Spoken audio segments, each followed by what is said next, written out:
Sir, आज जिस तरीके से राजस्थान के पहले साइबर स्पोर्ट्स सेंटर का उद्घाटन है वो किया गया है, सर किस तरीके से काम किया जाएगा और किस तरीके से सर यहाँ पर जो है टीमें काम करेंगी? नहीं, जैसे अभी बताया गया, ये दो NGOs हैं, जो एक रेस्पॉन्सिबल नेटिजन्स और दूसरा कोक्टा फाउंडेशन। उन्होंने बाकी स्टेट्स में बाहर भी ऐसे प्रयोग किए हैं और सफलता पाई है। तो राजस्थान में अभी जयपुर कमिश्नर के साथ मिलके ये अपने 3 साल के लिए इन्होंने अपना प्रोजेक्ट यहाँ चालू किया है। इस पीरियड में वो यहाँ जो आने वाले हैं उनका काउंसलिंग करेंगे, विभिन्न स्कूल कॉलेजेस वगैरह में जाके वहाँ भी लोगों को समझाएंगे डिजिटल वेलनेस के लिए, और किसी का कहीं एडिक्शन की बात है तो उसको भी दूर करने की प्रयास करेंगे। तो कुल मिला के एक जो साइबर क्राइम रिलेटेड एक ये इशू पे काफ़ी एक गैप था कि इस पे कोई काम नहीं हो पा रहा था स्टेट में, ये अच्छी शुरुआत है। मैं आशा करता हूं कि हम इसमें सफल होंगे आगे और कई सारे लोगों को अपने मेंटल डिप्रेशन और एडिक्शन से दूर करने के लिए सफलता पा पाएंगे। जिस तरीके साइबर फ्रॉड की रकम ट्रांसफ़र करने के लिए कई यंगस्टर्स के बैंक अकाउंट यूज़ किए जा रहे हैं, उनको लेकर इसको कैसे रोकेंगे, क्या कुछ किया जा रहा है? नहीं, देखिए, म्यूल अकाउंट्स जो लोग किराए पे दे देते हैं साइबर फ्रॉड के लिए, कुछ तो अनजाने में देते हैं, उनको पता नहीं चलता कि भाई ये इसके क्राइम के लिए यूज़ हो रहा है, और कुछ लोग जानबूझ के उसको क्राइम के लिए यूज़ कर रहे हैं। अब इनकी संख्या 3 प्रकार के इस पे प्रयास चल रहा है। एक तो गवर्नमेंट ऑफ इंडिया स्तर पे I4C इसमें अलग प्रोग्राम तैयार करने की बात चल रही है कि इसको कैसे रोका जाए, नंबर 1। नंबर 2, बैंक्स आज की तारीख में उनको मालूम है, वो दोबारा अगर कहीं सस्पेक्ट अकाउंट होता है तो उसकी दोबारा KYC करना, उसको चेक करना, वो कर रहे हैं। हमें जब पता चलता है कि ये कहीं सस्पेक्टेड अकाउंट हो सकता है तो हम बैंक को इतला कर रहे हैं कि आप इसमें दोबारा देखिए। तो प्रयास सभी तरह से करने पड़ेंगे, लेकिन फिर भी जो कहते हैं लालच बुरी बला है, वही साइबर क्राइम होने के पीछे सबसे बड़ा कारण है लोगों की लालच। सर, एक साइबर एक्सपर्ट्स की बेहद पुलिस में कमी है, लेकिन अभी विगत दिनों कुछ साइबर कमांडोज तैयार कराए जा रहे हैं जो जिनकी ट्रेनिंग भी चल रही है। सर, किस तरह के साइबर कमांडोज होंगे, इनका क्या कार्य रहेगा सर? नहीं, इनका एक प्रॉपर स्कीम डिवाइस कर रखा है इनको ट्रेनिंग के लिए।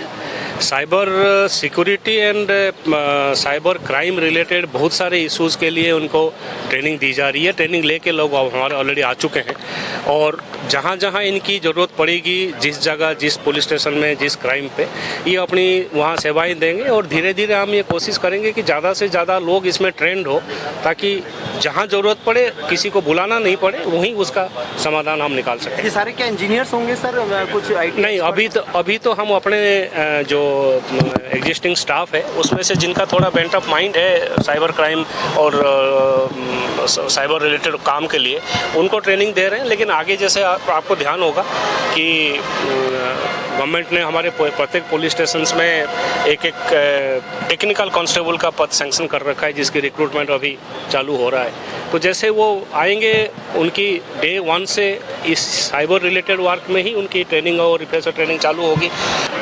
थोड़ा प्रक्रिया लंबी है, बट कोशिश यही है कि हम अपने कैपेबिलिटीज को बढ़ाएं। सर, अभी हाल ही में इंडिया पाकिस्तान के बीच में क्लैशेस हुए, उसके बाद में एक एडवाइजरी जारी की गई हर स्टेट को कि खास तौर पे ध्यान रखना है कि पाकिस्तान लगातार ये कोशिश कर रहा है कि हर स्टेट में इस तरीके के साइबर अटैक्स करें या लोगों को झांसे में लेकर किसी न किसी तरह की जानकारी हासिल करें। तो कुछ खास गाइडलाइन नहीं,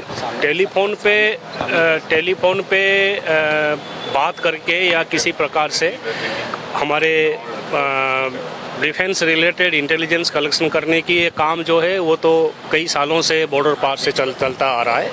और यहाँ के जो लोग हैं बेसिकली, इनको रेगुलर CLG की स्तर पे विभिन्न बैठकों में बॉर्डर एरियाज़ में सबको हर बार हम कई बार मतलब कई सैकड़ों बार हुआ होगा जिनको हमने उनको जागरूक किया है कि आर्मी रिलेटेड, एयरफोर्स रिलेटेड किसी भी प्रकार का कोई भी इंफॉर्मेशन किसी को नहीं बतानी है। जो अगर आपको सड़क में कुछ दिख रहा है उसके बारे में किसी को कुछ कहने की आवश्यकता नहीं है। आप सड़क में कुछ चल रही है गाड़ियाँ, तो उसको देख के किसी को कुछ बताने की ज़रूरत नहीं है।